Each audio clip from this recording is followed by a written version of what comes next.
Begins at the Rigarden Magical Academy. A boy is fighting with a weird-looking monster. The monster attacks with stones, but the boy dodges it and then uses his sword to cut the monster in half, and blood flows out of the monster. His breathing became heavy as he picked up his sword to fight numerous other similar monsters. The scene changes to a classroom where the students are learning magic. The teacher calls for Will Serafort to come in front of the class. The teacher tells him to perform the most basic magic. Will tries, but he is not able to perform the magic. The whole class starts to laugh at him. The teacher silences them and makes disappointed look as he is unable to perform the most basic magic at this institution. A arrogant student with red hair stands up and uses magic to demonstrate what Will was supposed to do. The teacher scolds Scion the red hair brat for using magic in his class without asking. He mocks Will for not being able to use magic. The teacher uses magic and says, "In this world, the supremacy of magic is absolute. Magic is authority. Power itself is magic strength. And our heroes are the mages. And in this academy, who has talent in magic is respected, and who have no talent are dogs at bottom of the school, who are killed by the strong. They are like beggar without hands and leg, and with no hope." The class ends as Will takes a sigh of relief. The red hair brat Scion asks Will if he is not ashamed of himself for being a dog who cannot use magic, and asks the dog to get the hell out of this prestigious university. As always, a beautiful girl comes to defend our main hero and confronts the red brat. The red brat makes fun of Will and says a dog with no magic can never become a Magiavander. So he says that Will should leave the school before getting his ass kicked out of the institution. The girl and the cat familiar makes a funny face to mock Scion. The girl Calais and Will both are walking in the corridor of the school. Calais tries to motivate Will, and she says, "There is something wrong with the teacher making a fool out of you in front of the whole class." He says that it's okay as he is unable to use magic. He says he is happy as a hot girl, like her is supporting him. He says that he is lucky for having a hot girl like her worrying about him. She is completely flustered. Now she is talking to herself and reminding herself that she must maintain her composure since she is a noble.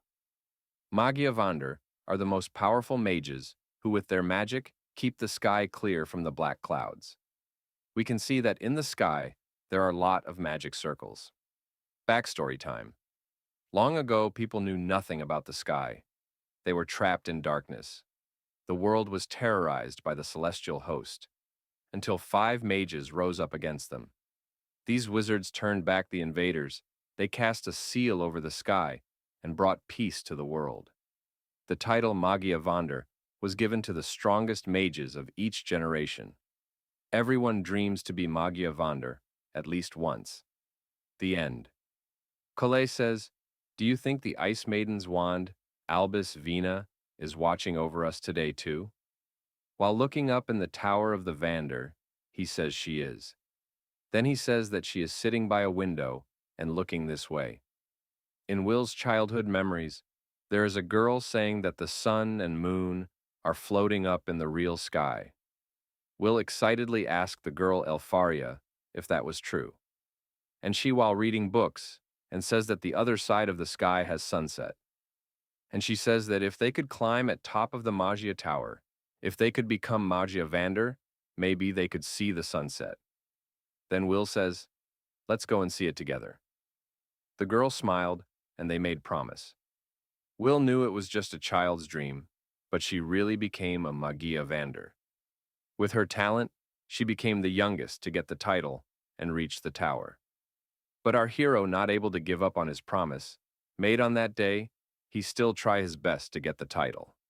He looks determined to achieve his dream and to stand beside her. The scene changes as he is in a room getting scolded by Professor Werkner. While bowing down, he requests Sir to calm down. The teacher scolds Will for going to the dungeon without permission again, and says that this time he went to the 7th floor and says that Will is someday going to kill himself. Will, while bowing down, asks for forgiveness. Sir glares at him with a wicked look in his face. Will asks Sir for the credit he gained from killing the monster, and he gained 2 credits for killing the monster, and with his cat, he does a fist bump. The teacher asks if he still did not give up on becoming Mage Evander. Will asks if it is wrong for him to not give up. The teacher says that before he heads up to the tower, he needs to advance to the upper institute, and to do that you need to get credit from writing, spell work, or be good in using magic and praxis, which is earning credit from the dungeon. And from these 3, you need tremendous amount of credits from these 3 things. Since he cannot use magic, so he will get no credits from the spell work. Will says that is why he is focusing to get points from the dungeon. The teacher says to Will that advancing alone through dungeon credits is impossible, especially from him, as he cannot use magic. The teacher says stop thinking about Magia Vanderin when he may not even graduate. Teacher says that he knows that Will failed to get any credits from the recent exam, and he says that Will needs to earn 4 credits by weekend. Will is worried as there is only 2 days left for it.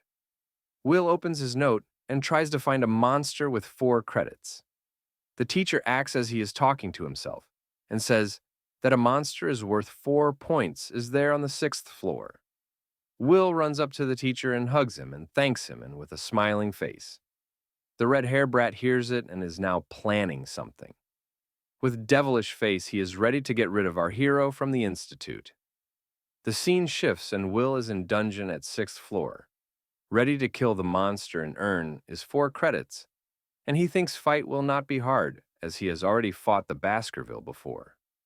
Will says to his cat Familiar that if we are careful about the flames produced by the monster, they will not get toasted like before. So Will asks his familiar Kiki to search for the monster with its nose. We shift to Red Brat and his goons. He says that there is no need for talentless student in the academy.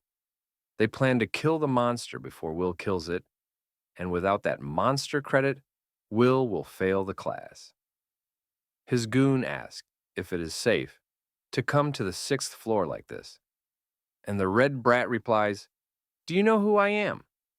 The other goon tries to defend goon number 1 and says that Yasion is an elite student. The Red Brat thinks that a guy who has no magic should not speak about Maja Vander and say, "It is offends me," and it is annoying and says that he has no right to stay at the academy. Then suddenly goon number 1 is sent flying near the Red Brat, and goon number 1 is stuck on wall. He was punched by a large giant like Monster A, and goon number 1 dies, and second one screams and makes a shitty face. Will hears their scream and start running towards the direction and sees the Red Brat crawling on the ground and using fire magic on the monster, but it is not effective. Will hide behind a wall and see the monster, which was Evil Sentinel, which is worth 10 points and a very strong enemy for the students. He says that Sentinel should live deeper down in the dungeon. Red Brat uses magic constantly, and in fear he shouts, "Get away, get away, get away," while the monster is taking his time and coming slowly towards him. Will thinks, does he have any obligation to save the Red Brat, since he is always making fun of him and bullying him to the end, calling him a dog without magic, and is always causing trouble for him, and Will thinks it is not a bad time to get rid of this shit. The monster lifts its sword, and it is ready to finish him. Will has a flashback where his childhood friend says that Will is very kind and is very brave and gives him the goggles which he always wears. Will wears goggles and runs with his sword towards the monster and stops the sword attack. The clash causes the ground to shake and rocks to break. Will says he will become like a lone sword which cuts through anything to reach his goal. Will stops and parry the sword of monster and dodges its attack and launches himself towards the monster's neck and quickly launches an counterattack on the monster, and he cuts a finger of the monster. The monster angrily roars and swings his sword with full force. A white cloud mushroom is formed. Will is in the air due to shockwave. In midair, sword parries the attack. The monster launches a second attack, which sends Will flying back. The monster attacks the ground and sends lots of rock. Will slashes them and is steadily moving forward. He runs around the monster at high speed and from monster's back jumps on its neck and pierce it with his sword. Monster throw Will of its shoulder Will lands on his feet and parries the monster's attack and rolls of its sword and stuck his sword to the monster. The monster swings the sword and cuts a huge rock to throw Will from it. Will, before the sword hits rock, jumps and dodges the monster's attack and says he already know that attack and cut its arm. The monster drops its weapon, and Will slowly goes and grabs it, and cut the monster's purple beam with its sword, and cut the monster in half. This attack caused lots of destruction to the surroundings. While Will emerges from fog, the monster head flies off. Will comes and gives hand to the red brat, asking if he was hurt, but red hair brat bites his mouth with anger, and blood comes out from his mouth. This fight was being watched by the two professors. Werkner tells the scary professor that Will is like a superhuman who can kill monsters like him without using magic. The scary professor gets really upset as he thinks a person without magic cannot be stronger than a mage and leaves the room. Will comes to Werkner, sir, and he rewards him 10 points. He celebrate with his cat.